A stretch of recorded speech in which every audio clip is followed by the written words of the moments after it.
Assalamu alaikum warahmatullahi wabarakatuh. Hope you're doing well. So I wanted to start sharing some of the screenshots that I gathered over time of open occultism so that people can stop calling everything, I don't want to say conspiracy theorists, but they tend to, atheists that is, tend to mock people when you call out how there is a problem with occultism in society. They love to go after Christians and Muslims, but for some reason hold their horses when it comes to occultic activities, which are far more offensive. You'll notice how atheists will say there's no big deal in some occultic actions, yet if you don't want the Rainbow Mafia talking about sodomy to your elementary school kids, somehow you're a prude and backwards. And so if you, for example, say things like people should try their best to be virgins till they're married, atheists will freak out. But if you are like Anya Taylor-Joy, eating a cake made to look in the shape of a heart, doing some Machine Gun Kelly, Megan Fox style desserts, suddenly, mum's the word. I just hope that people can really examine how many people do things that are deeply occultic and quite depraved. There's a reason why these people do it. It's not just for shock value, but I think it's a form of reveling in things that elites can do on their own. I find it strange that atheists deny cannibalism could ever occur or that it happens. Whenever you say things like there are sometimes people who do acts of cannibalism, they go like, what? But then again, we see humans are capable of that when forced to starvation. Even in myths, you'll see it. And why did people put it in myths and storytelling? Because they had witnessed it. And if you recall the video that I did about in Haiti, there was actions of cannibalism. Liberals were making all sorts of excuses for it. There was also a homeless man who took a woman's foot after she got into a car accident and was munching on it. Saw the video myself. There's tons of examples, both in fiction. I mean, Hannibal Lecter is one of the most famous ones, just in fantasy. Game of Thrones had the Thens. No matter which way you square it, we have Jeffrey Dahmer-like weirdos who will do things like that. And Anya Taylor-Joy doing this sort of witchcrafty, occultic thing, it really rubs you the wrong way when you're spiritual.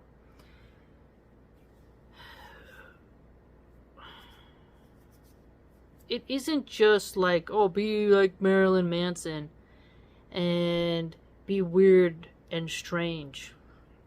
I do really think that there are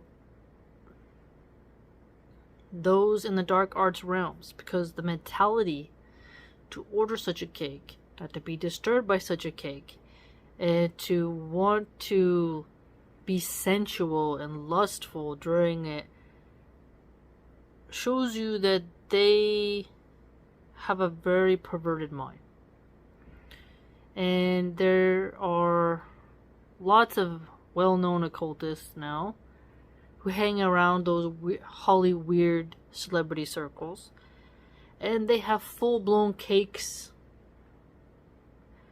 that look like humans. And it's like, people will complain about women wearing fur.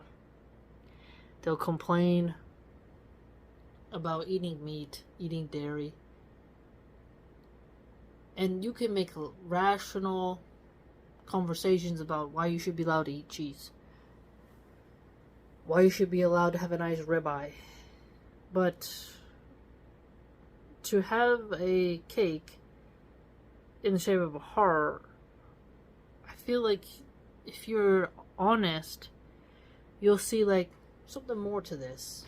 It's almost like in plain sight, like a mocking of people who would find it disturbing, when it is in fact disturbing. Cakes are usually for a celebratory thing, something you look at and you think how delicious it is, and people want to take a piece of it. So when a cake is made into something disgusting, you have to wonder, right? You really do. What's the purpose of this? What kind of baker knew how to do this? And why did the baker accept the job?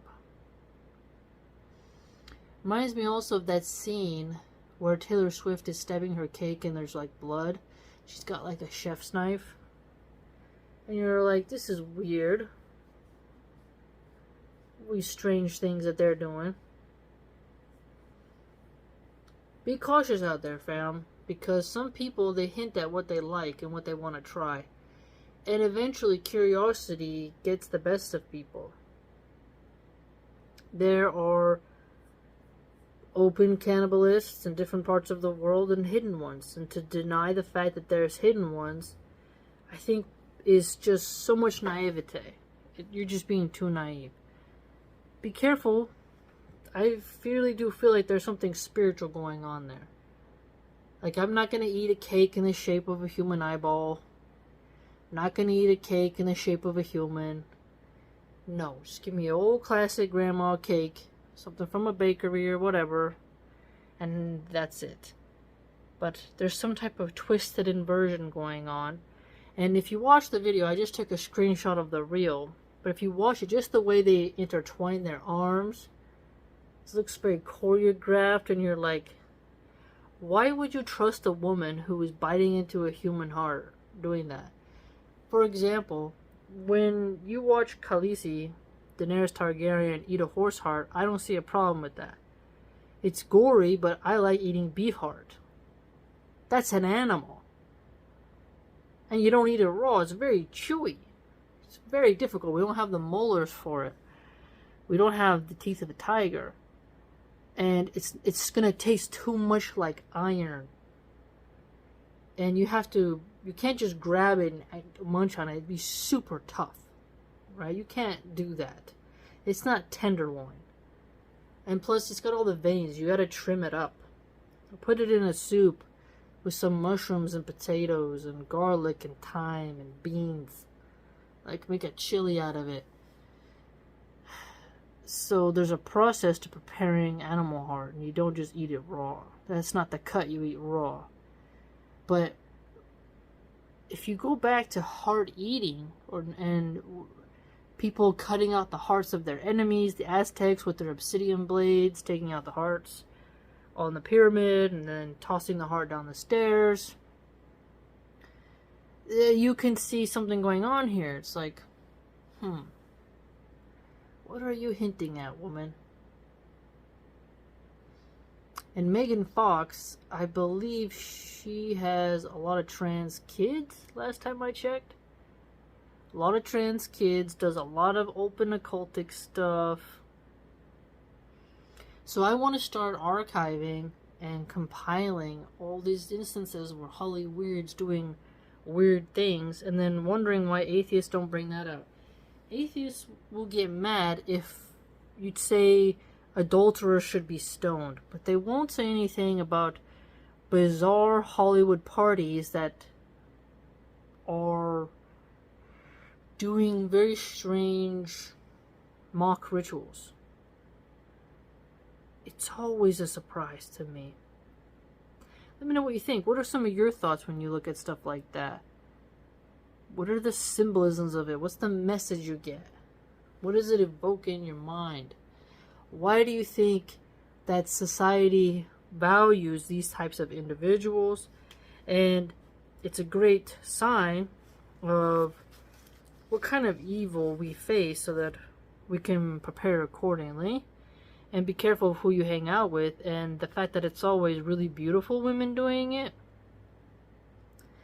this sort of Black Widow spider-esque energy going on. You know? The viciousness of some women towards their men and what that represents. And this sort of eat your heart out mentality that has led to a lot of men being preyed upon by wicked women. Remember when Snow White, the witch, wanted her heart, and the man went to get her, and he couldn't do it, so he put in a pig's heart in the box instead? She wanted the heart as proof. Really think about these old folk tales of the wicked women who wanted the heart of the beautiful one, and those weird occultic attachments to cannibalism and what the heart denotes. It's really something there. Really something quite bizarre. If you'd like to support my content and the work that I do across all platforms, you can do so via the blog, which is www.subscribestar.com/MilahanArchive. Hope to see you there.